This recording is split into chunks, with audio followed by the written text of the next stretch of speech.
এরকম কিছু? জান্নাত সবার জন্য এক না দুই রকম? অসমান না সমান? সমান, সমান জান্নাত। তবে হ্যাঁ, নারীর জন্য পুরুষ থাকবে একজন, একজন নারীর জন্য পুরুষ থাকবে একজন, কিন্তু একজন পুরুষের জন্য নারী থাকবে, হ্যাঁ বলে নিবেন না? জান্নাতে হুর নিবেন না?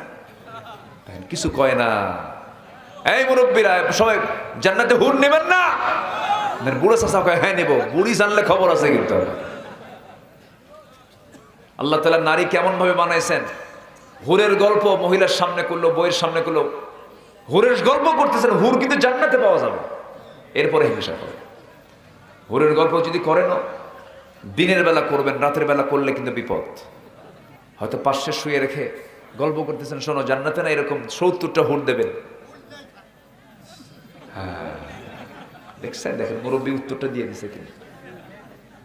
তখন বলবে কি জানেন, তুমি ওই কাতে শুয়ে পড়ো, এইদিকে তাকাবা না কিন্তু। আল্লাহ তাআলা নারীকে এই তবিয়ত দিয়ে, এই স্বভাব দিয়ে বানিয়েছেন। রাসূল দোয়া করেন, আল্লাহ আমার খাদিজাকে তুমি আল্লাহ জান্নাতের উচ্চ মাকাম দিয়ে দাও।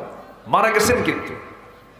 আম্মা জান আয়েশা সিদ্দিকা রাদিয়াল্লাহু আনহা তিনি বলতেছেন, হুজুর ওই বুড়ির জন্য এখনো দোয়া করা লাগে? মানে কি, আল্লাহ তাআলা নারীকে এই তবিয়ত দিয়ে বানিয়েছেন, এই স্বভাব দিয়ে বানিয়েছেন। এই স্বভাব আল্লাহ তাআলা প্রত্যেক নারীর মধ্যেই দিয়েছেন। তিনি কে দিয়েছেন? আল্লাহ দিয়েছেন।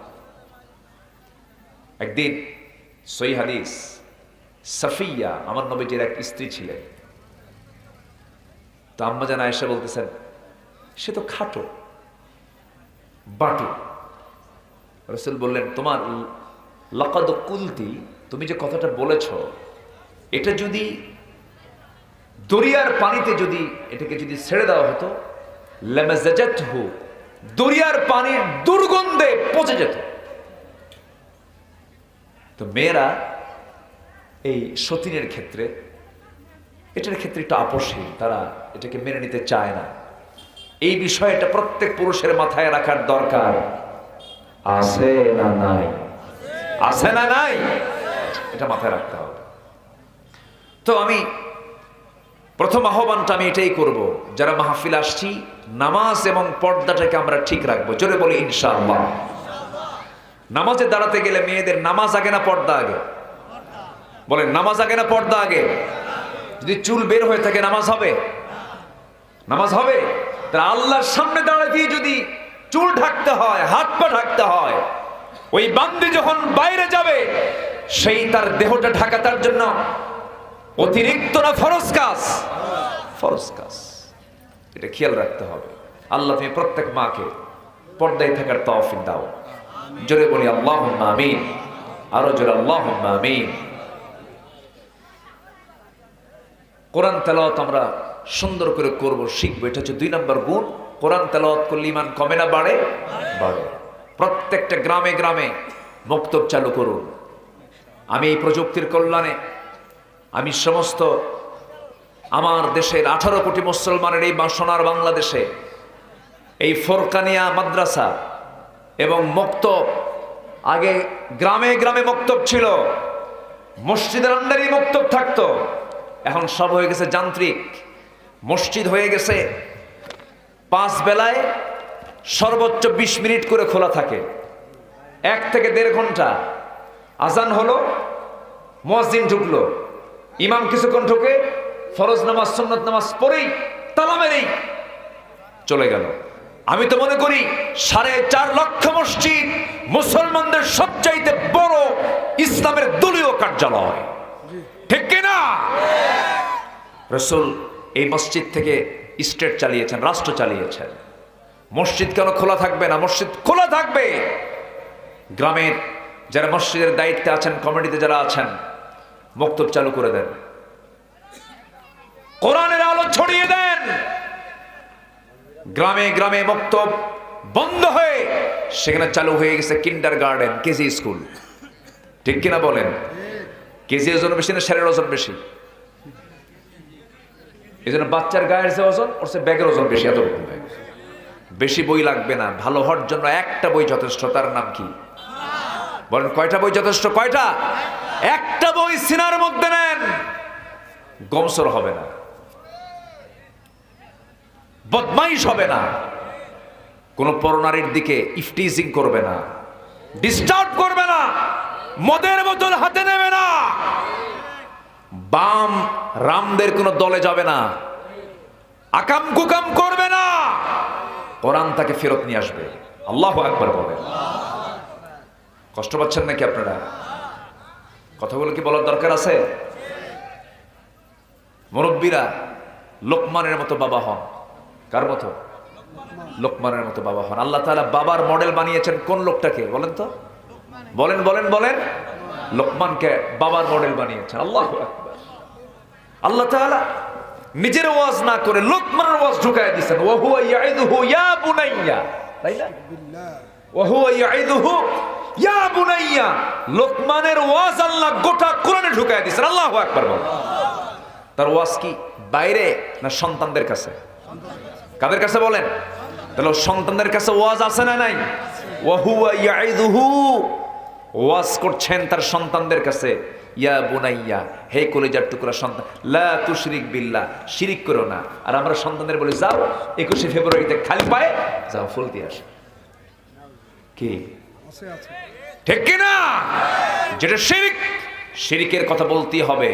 কল্লা দেব, আল্লাহ দেব না, জীবন দেব, শিরিকের পক্ষে কথা বলতে পারবো না, পারবো না, পারবো না। রাজি আছেন কারা কারা? হাত উঁচু করে দেখান মুসলমান।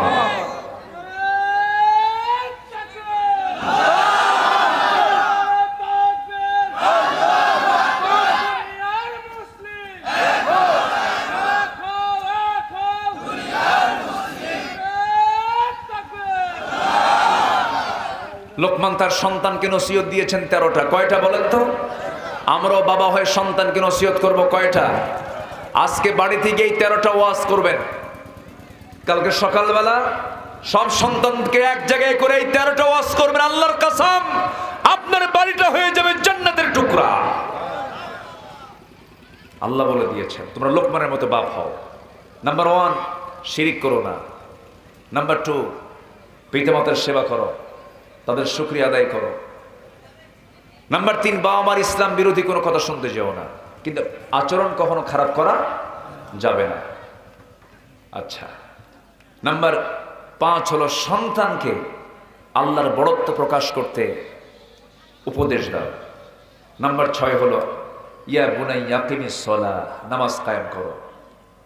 ওয়া'মুর বিল মা'রুফ, সৎ কাজের আদেশ দাও। অসবির আলা মা আসাবাক, বিপদে ধৈর্য ধরো। আল্লাহু আকবার বলেন। একদিন সন্তানদেরকে ডাক দিয়ে লোকমান বলছেন, বাজান শ্রেষ্ঠ খাবার খাবা, শ্রেষ্ঠ বিছানায় থাকবা, শ্রেষ্ঠ বাড়িতে থাকবা, বড় বাড়িতে থাকবা। সন্তানরা হাসি আর কয়, আব্বা ভাত পাই না, খাবো কি? বাড়ি ঘর ভাঙ্গা চুরা, শ্রেষ্ঠ বড় পাবো কোথায়? তা আপনি কি মাথা টাথা ঠিক আছে নাকি? সন্তানরা বলছে, বাবা আমার কথাটা বোঝো নাই। লোকমান হাকিম তো এমনি বলা হয়নি। ওয়ালাকাদ আতাইনা লুকমানাল হিকমাতা, হিকমত পূর্ণ আল্লাহ তাআলা তাকে নবুয়ত দিয়েছেন না হিকমত দিয়েছেন? হিকমত দিয়েছেন, প্রজ্ঞা। তখন সন্তানরা বোঝেনি, তিনি এখন বলতেছেন, বাবা বাজান আমি যে বললাম তোমরা শ্রেষ্ঠ খাবার খাবে, শ্রেষ্ঠ খাবার মানে হলো কখনো ভরা পেটে খাবে না, যখন প্রচন্ড ক্ষুধা লাগবে তখন তোমরা খাবে। ক্ষুধা পেটে খাবি, আবার পেটে ক্ষুধা থাকতে আবার খাবার শেষ করে দেবে, সেই সময় তোমার কাছে এই খাবারটা শ্রেষ্ঠ খাবার মনে হবে। শ্রেষ্ঠ বিছানায় ঘুমাবে।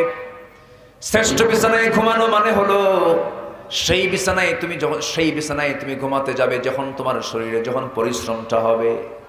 পরিশ্রমওয়ালা শরীর নিয়ে যখন তুমি ঘুমাতে যাবে, যদি তোমার মাটিও হয়, ওই বিছানায় হবে তোমার শ্রেষ্ঠ বিছানা। কারণ পরিশ্রমের শরীরে যে ঘুমটা হবে, এইরকম ঘুম পৃথিবীর কোনো বিছানায় হবে না। মানে সন্তান তুমি কম খাও, পরিশ্রম করো, শরীর ঠিক থাকবে, ঘুমটা ঠিক হবে, শ্রেষ্ঠ প্রাসাদে থাকবে, শ্রেষ্ঠ বাড়িতে থাকবে, শ্রেষ্ঠ প্রাসাদে ছাড়া অন্য কোথাও থাকবে না। বলো হলো আব্বা শ্রেষ্ঠ প্রাসাদ মানে কি? সঙ্গে সঙ্গে বাপ লোকমান বলছেন, বাজান রে মানুষের মন জয় করবে। মানুষের হৃদয়ে যদি জয় করতে পারো, এটার চাইতে বড় প্রাসাদ আর এই দুনিয়াতে দ্বিতীয়টা নাই। মানুষের মনের রাজ্য দখল করবে। সাইয়েদনা ওমর ফারুক রাদিয়াল্লাহু তাআলা আনহু শুধু অর্ধ পৃথিবীর তিনি রাজত্ব তিনি করেন নাই, শাসন তিনি করেন নাই, তিনি মানুষের মনের রাজত্বের তিনি একটা মুকুটহীন সম্রাটও ছিলেন। মানুষের মনে মনোজয় করেছেন, মনোবিজয় করেছেন। আজকে জোর করে ক্ষমতায় থাকা যায়, জোর করে রাষ্ট্র দখল করা যায়, কিন্তু জোর করে মানুষের মনকে জয় করা যায় না, ঠিক কিনা? যে মানুষের মনের রাজ্যের রাজা, সেই হচ্ছে সবচেয়ে বড় রাজা, মুকুটহীন সম্রাট। আল্লাহু আকবার। আল্লামা সাইদি রাহিমাহুল্লাহ এক মুকুটহীন সম্রাটের নাম, এক কিংবদন্তি, এদেশের ইতিহাসে অমর হয়ে থাকা একটা নাম। সাইদি একটা ইতিহাস, সাইদি একটি প্রেরণা, সাইদি একটি জজবা। উনি বুঝিয়ে দিয়েছেন কালিমার পতাকাকে উড্ডীন করার জন্য হাসতে হাসতে মরব, কিন্তু বাতিলদের সামনে মাথা নত করব না। আসতে বলবেন না, জোরে বলেন ঠিক কিনা? মানুষ কত বড় কৃপণ হলে এই আচরণটা করতে পারে, মরার পরে দোয়াটাও করতে দেয় না যারা, ওদের মতো কৃপণ আল্লাহর জমিনে আর নাই। সম্মানিত ভাইয়েরা, কষ্ট পেলে ছেড়ে দিই নাকি? আলোচনা তো ধীরে ধীরে ধীরে ধীরে কি করব, শেষ করে দেব? চালাবো। আলোচনা তো ধীরে ধীরে শেষের দিকে আসে, জমতে থাকে। হ্যাঁ, এত সুন্দর, আপনারা সুন্দর করে কথা বলছেন, বলি আলহামদুলিল্লাহ। আমার ভাইয়া, আমার বন্ধুগণ, একটু কান লাগাবেন। তাহলে আল্লাহ তাআলা বাপ হতে বলছেন কোন ব্যক্তির মতো বলেন? লোকমানের মতো। লোকমান সন্তানকে নসিহত দিয়েছেন 13টা, 9টা বললাম। নাম্বার 10 হলো অহংকার বেশে জমিনে চলাফেরা করো না। নাম্বার 11 হলো দম্ভ ভরে জমিনে চলাফেরা করো না, চলাফেরার মাধ্যমে মধ্যম পন্থা অবলম্বন করো। নাম্বার 3 হলো কণ্ঠটাকে নিচু করো, কারণ ইন্না আনকারাল আসওয়াত লা সাউতিল হামির, সবচেয়ে উচ্চ আওয়াজে কথা বলে গাধা, কিন্তু শুনতে ভালো লাগে না। এই যে 13টা নসিহা করলেন, এই নসিহাগুলো যদি প্রত্যেক পিতা তার সন্তানদের মাঝে যদি এই নসিহাগুলো করতে থাকে, পরিবারটা জান্নাতের টুকরা হয়ে যাবে, সন্তানগুলো আল্লাহওয়ালা হয়ে যাবে। এই জন্য আল্লাহ বলছেন লোকমানের মতো তোমরা বাবা হও, দাউদের মতো তোমরা পরিশ্রমী হও, মরিয়মের মতো ধৈর্যশীল হও, রহিমার মতো পতি ভক্তা হও, স্বামীর প্রতি অনুগত হয়ে যাও, আয়েশার মতো শিক্ষিতা হও, খাদিজার মতো নবীভক্ত হও, সুলাইমানের মতো নাইবান শাসক হও, মুসার মতো সাহসী দায়ী হও, নূহের মতো ধৈর্যশীল দায়ী হও, ইউনুস আইয়ুব আলাইহিস সালামের মতো অধিক জাকির হও, আল্লাহর স্মরণ করো, নেওয়ালা হও। অসুস্থকে নিয়ামত মনে করো। আইয়ুব আলাইহিস সালাতু ওয়াস সালাম অসুস্থকে নিয়ামত মনে করেছেন। হাসি মুখে তার মুখে কার নাম উচ্চারণ হয়েছে? আল্লাহর নাম উচ্চারণ হয়েছে। 18 বছর ধরে তিনি রোগাক্রান্ত হলেন। তিনি এমন রোগাক্রান্ত হলেন, দুর্গন্ধে তার কাছে কেউ যেতে পারে না, কিন্তু এমন একটা সেকেন্ডের জন্য তিনি আল্লাহর নামটা বাদ দেন নাই। আল্লাহ তার পরীক্ষাকে কবুল করে নিয়েছেন। যেরকম সুবহানাল্লাহ। আদমেরও তো পারিবারিক রক্ষণশীল হও, ইউসুফের মতো পবিত্র চরিত্র তুমি অর্জন করো। হাজারো নারী একজন ইমানদারকে নষ্ট করতে পারে না। জুলাইখা যখন তার সৌন্দর্যের পাগল হয়ে যখন তার সামনে যখন প্রস্তাবটা দিয়েছেন, সঙ্গে সঙ্গে ইউসুফ আলাইহিস সালাম বললেন ইন্নী আখাফুল্লাহ, আমি কাকে ভয় করি? আল্লাহকে ভয় করি। প্রত্যেকটা নবীকে আল্লাহ তাআলা মডেল বানিয়ে দিয়েছেন। আল্লাহ তাআলা বলছেন সূরা ইউসুফ নাজিল করে, যুবকরা ইউসুফের চরিত্র তোমরা নিজের জীবনে বাস্তবায়ন করো। ইউসুফের মতো জেলে যাবার মতো প্রস্তুতি নিয়ে নাও। মুমিনদের জেলখানাকে আমি জেলখানা বলি না, আমি আমার ভাষায় বলি। মুমিনদের জেলখানা হলো মাদ্রাসায়ে ইউসুফিয়া। মাদ্রাসায়ে ইউসুফিয়া। আসিয়ার মতো হকের পক্ষে অনড় হও, নিজের জীবনকে উৎসর্গকারী হয়ে যাও, কোরবান করতে প্রস্তুত হয়ে যাও। আবু বকরের মতো দৃঢ়চেতা হও, ওমরের মতো সাহসী হও, ওসমানের মতো ধৈর্য লজ্জাশীল হও, এরপরে আলীর মতো বীর সেনানী হয়ে যাও। এই সমস্ত গুণগুলো তোমরা যদি অর্জন করতে পারো, এই সমস্ত মডেল, এই সমস্ত আদর্শগুলো যদি লালন করতে পারো, এপারে দুনিয়া ও পারে জান্নাত তোমার জন্য অপেক্ষা করছে। জোরে বলি সুবহানাল্লাহ। আমার বন্ধুগণ, ইমানদারের লক্ষণ হলো পাঁচটা। নাম্বার 1 হলো আল্লাহর নাম নিলে পরে দিলটা কাঁপতে থাকে আল্লাহর ভয়ে। আল্লাহর কালাম তেলাওয়াত করলে পরে ঈমানটা বৃদ্ধি পেয়ে যায়। নাম্বার 3 হলো যখন ওই বান্দা যখন কোনো মুসিবতে পড়ে যায়, সে ভরসা করে কার উপরে? আসতে বলবেন না, কার উপরে? ওয়া আলা রাব্বিহিম ইয়াতাওয়াক্কালুন। নাম্বার 4 হলো যারা নামাজ কায়েম করে। নাম্বার 5 হলো আমি যে রিজিক দিয়েছি সেই রিজিক থেকে যারা কিছু অংশ আল্লাহর পথে খরচ করে। এই 5টা যে কাজ যারা করবে, আল্লাহ নিজে 2টা পুরস্কারের কথা বলেছেন। আল্লাহ তাআলা আগে সার্টিফিকেট দিয়েছেন, এই সমস্ত বান্দাগুলো উলাইকা হুমুল মুমিনুনা হাক্কা, এরাই হলো টাটকা মুমিন। আমার বন্ধুগণ, নামাজ ছাড়া কি টাটকা মুমিনকে হওয়া যায় নাকি? আসতে বলবেন না, হওয়া যায় নাকি? হওয়া যায় না। আমার নবীজি নামাজের ব্যাপারে সবচেয়ে বেশি তাকিদ দিয়েছেন। নবীর জীবনে যত যুদ্ধ পরিচালিত হয়েছে, একটা যুদ্ধে আমার নবীজি নিজে অংশগ্রহণ করতে পারেন নাই, তবে সাহাবায়ে কেরামকে পাঠিয়েছিলেন। রোমানদের বিরুদ্ধে যুদ্ধ হবে, নামাজের যত্ন কাকে বলে দেখেন।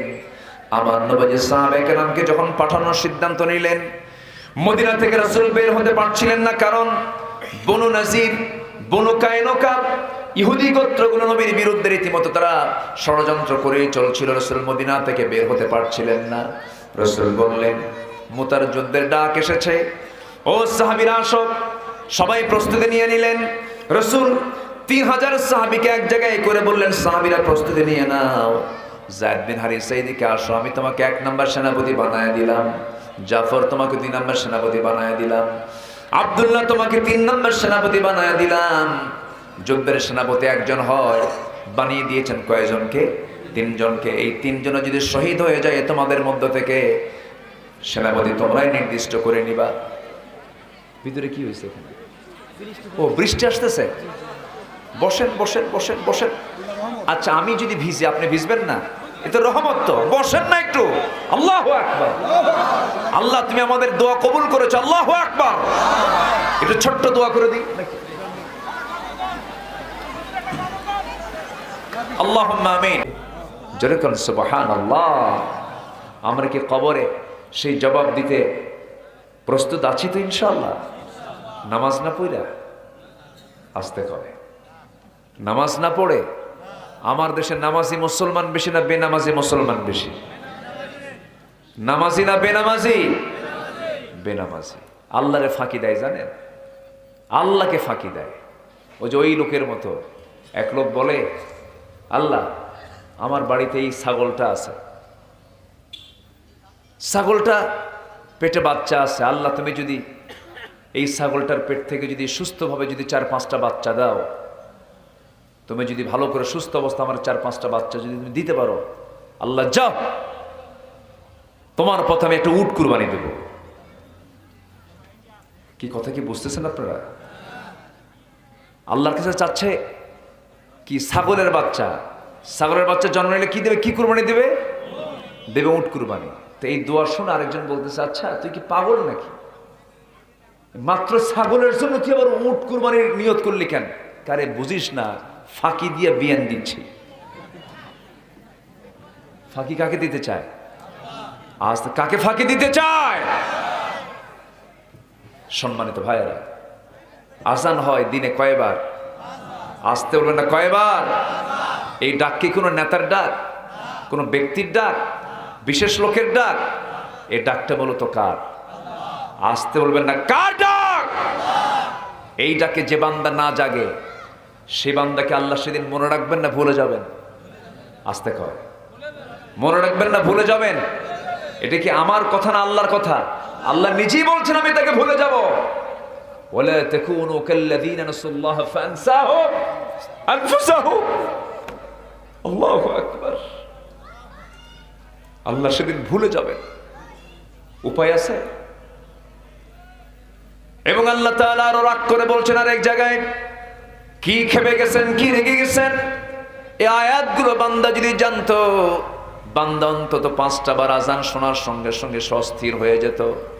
আল্লাহ বলছেন, ওয়ামান আ'রাদা আন যিকরি ফাইন্না লাহু মাঈশাতান দানকা ওয়া নাহশুরুহু ইয়াওমাল কিয়ামাতি আ'মা ক্বালা রাব্বি লিমা হাশারতানি আ'মা ওয়া ক্বাদ কুনতু বাসীরা قال كذلك أتتك آياتنا فنسيتها وكذلك اليوم تنسى الله أكبر আল্লাহ রাব্বুল আলামিন বলেন, বান্দারে, এই দুনিয়ার জিন্দেগিতে যে বান্দা আমাকে, আমার স্মরণ থেকে যে বান্দা নিজেকে গুটিয়ে রাখবে, আমাকে যে ভুলে যাবে, আমিও তাকে ভুলে যাব। এবং শক্ত কথা আল্লাহ বলেন, আমি তাকে কিয়ামতের দিন আমি তাকে কানা করে তুলব, অন্ধ করে তুলব, চোখে দেখবে না বান্দা। সেদিন ওই সমস্ত বান্দাগুলো বলবে, আল্লাহ লিমা হাশারতানি আ'মা ওয়া ক্বাদ কুনতু বাসীরা। যারা আরবি বোঝেন, আরবি যারা অর্থ বোঝেন, কোরআন যারা বোঝেন, দেখেন একদম সোজা কথা, শাব্দিক অর্থ। সেদিন বান্দা বলবে, আল্লাহ আমার তো চোখ ভালোই ছিল দুনিয়াতে, আমি তো চক্ষুওয়ালা ছিলাম, আমাকে অন্ধ করে কেন তুললা? আল্লাহ বলবেন, ও বান্দা, আমি তোর সামনে আয়াতগুলো দেই নাই, আমার নিদর্শনগুলো তুই দেখিস নাই, তুই আমাকে গুটিয়ে রেখেছিস, আমাকে ভুলে গেছিস, আমিও তোকে আজকে ভুলে গেলাম। আল্লাহ যদি ভুলে যান, উপায় আছে? আল্লাহ যদি ভুলে যান, উপায় আছে? আল্লাহ ভুলবেন না আমাকে, আমি কার ডাকে সাড়া দেব? আসতে বলবেন না, কার ডাকে সাড়া দেব? কয় ওয়াক্ত? আসতে বলবেন না, কয় ওয়াক্ত? ইয়ারলি, ইয়ারলি, মান্থলি, কি উইকলি, বাৎসরিক, মাসিক, সাপ্তাহিক, না দৈনন্দিন? কয়বার? আসতে বলবেন না, কয়বার? 5 বার। আল্লাহ আমার জন্য 5 বার তাকে ডাকাকে ফরজ করে দিয়েছেন। যদি আমরা 5 ওয়াক্ত নামাজটাকে রেগুলার করি, বান্দার আল্লাহর রহমতের আওতায় এসে চলে আসলো, বলি আলহামদুলিল্লাহ। কিন্তু আমার দেশে নামাজ তো পড়েই না, আবার বুক উঁচু করে নামাজ আমার না থাক, ইমান কি আমার নাই? এরকম বলার লোক আছে না নাই? আমার মনে হয় আমার কথাগুলো বুঝতে আপনাদের কষ্ট হচ্ছে মনে হয়। একটা লোক নড়বেন না, যদি আপনার পাশে থেকে উঠতে চায় শক্ত করে বসায় দিবেন, একটু বসায় দিয়ে। হয় কি, শয়তান সবচেয়ে বেশি কাজ করে হলো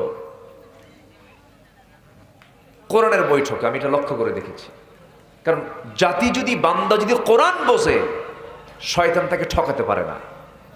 শয়তান জ্ঞানী মানুষকে কখনো ঠকাতে পারে না। এই জন্য মাহফিলে মনে হয় শয়তান আসে না, নাকি? আসতে হয়, আসে কি আসে না? মাহফিলে বসে যদি আপনি মজা না পান, তাহলে বুঝতে হবে নামাজের পিছনে ইক্তেদা করতে নিয়ে যদি আপনি মজা না পান, তাহলে বুঝতে হবে শয়তান আপনাকে ওয়াসওয়াসা দিচ্ছে। এটা মাথায় রাখতে হবে। একটু বসেন, একটু মনোযোগ দিয়ে আমার কথাগুলো শুনি।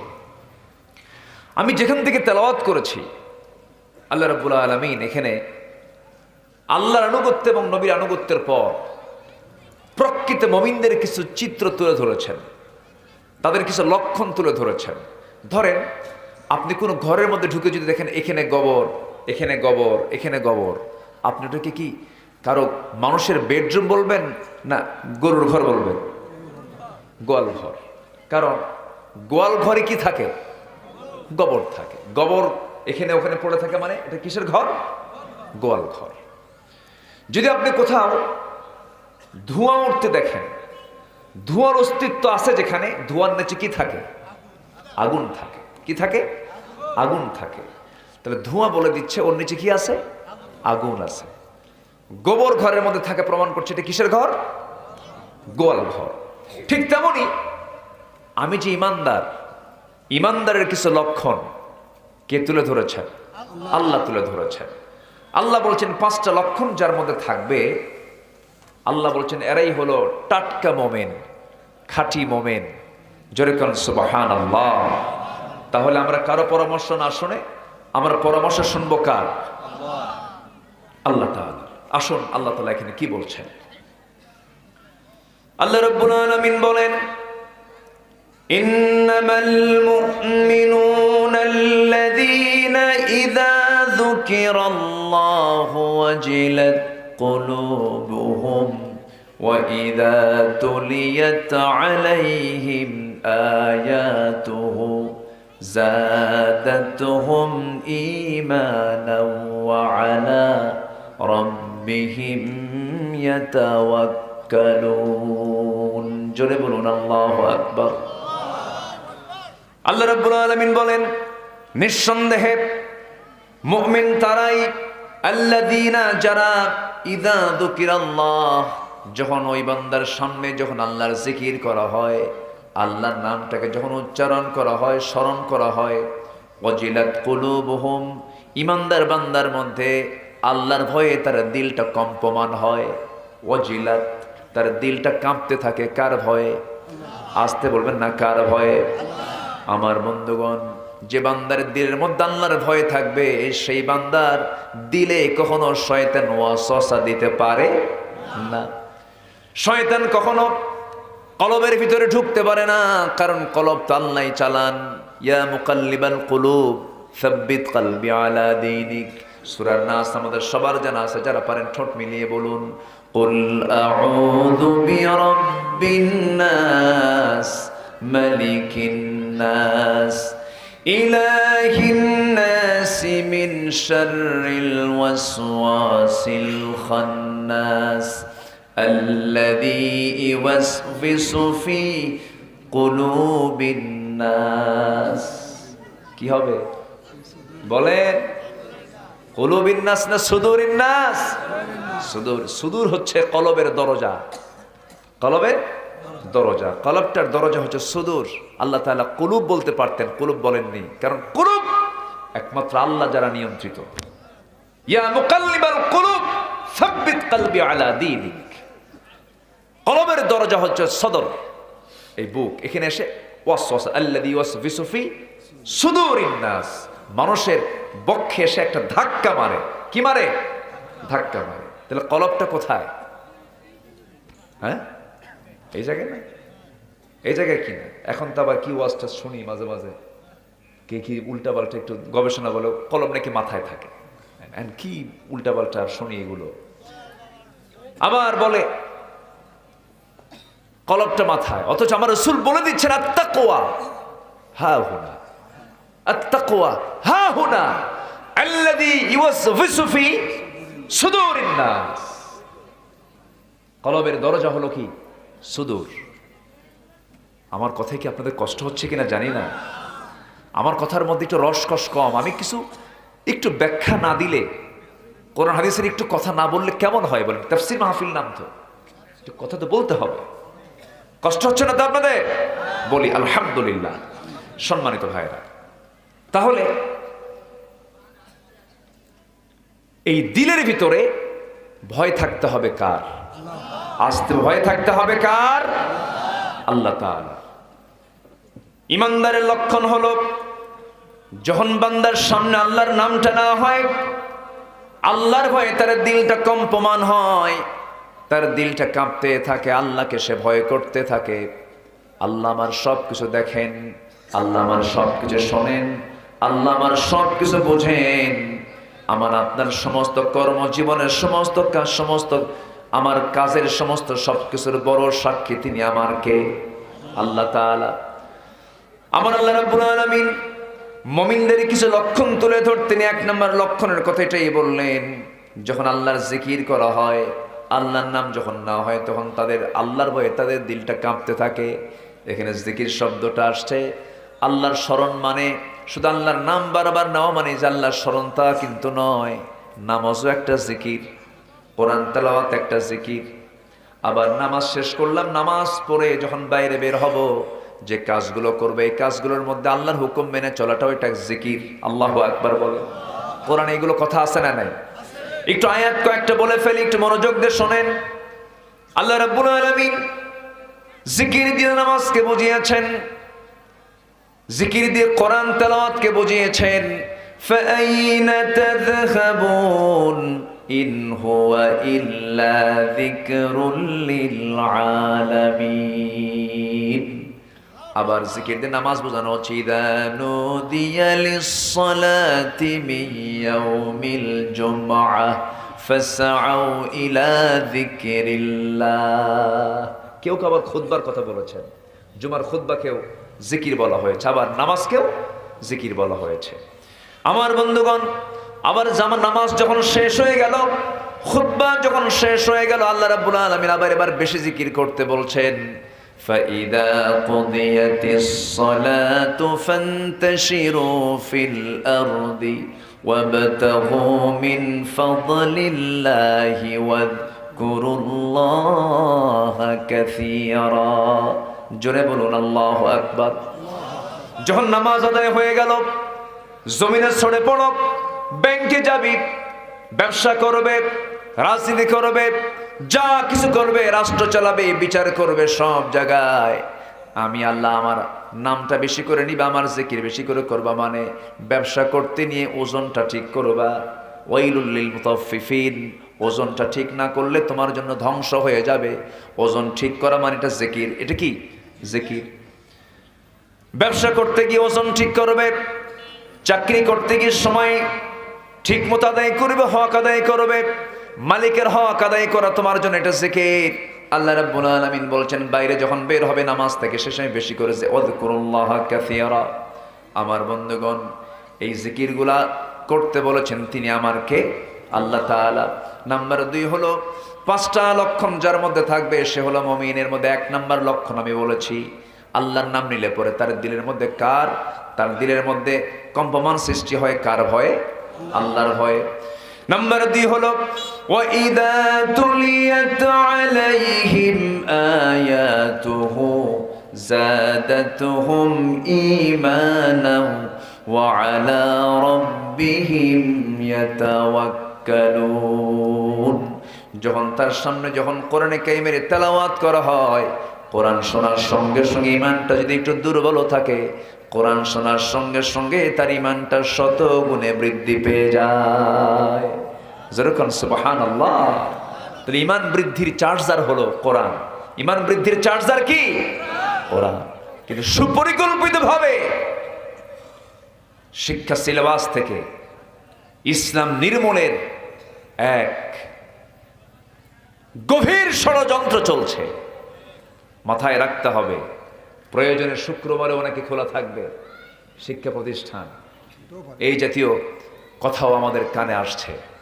সম্মানিত ভাইয়েরা, সম্মানিত ভাই সব, যেদিন থেকে মুসলিম জাতিকে কোরআন থেকে বিচ্ছিন্ন করার ষড়যন্ত্রে মেতে উঠেছে, সেদিন থেকেই গোটা পৃথিবীতে মুসলমান লাঞ্ছিত, বঞ্চিত, ঘৃণিত হচ্ছে। ঠিক কিনা? আজকে যদি মুসলিম জাতির সম্পর্ক যদি এই কিতাবের সঙ্গে থাকতো, গোটা পৃথিবীর নেতৃত্ব, কর্তৃত্ব আজকে মুসলমানদের হাতেই থাকতো। আমি কি ভুল বলছি? সম্মানিত ভাইয়েরা, সম্মানিত বন্ধুগণ, আজকে ইসলাম কিতাবের মধ্যে চলে গেছে, মুসলমান কবরের মধ্যে চলে গেছে। আজকে নামাজি বেনামাজের নেতৃত্ব মানে। আজকে একজন আলেম বেনামাজি দুনিয়ার মতবাদে বিশ্বাসী নেতার পিছনে গিয়ে পা চাটে। আসতে বলেন কেন? আসতে বলেন কেন? আছে না নাই? আবার এমনও আলেম আছে হাসতে হাসতে ফাঁসির মঞ্চে চলে যায়, বাতিল শক্তির কাছে মাথা নত করে না। আছে না নাই? আছে না নাই?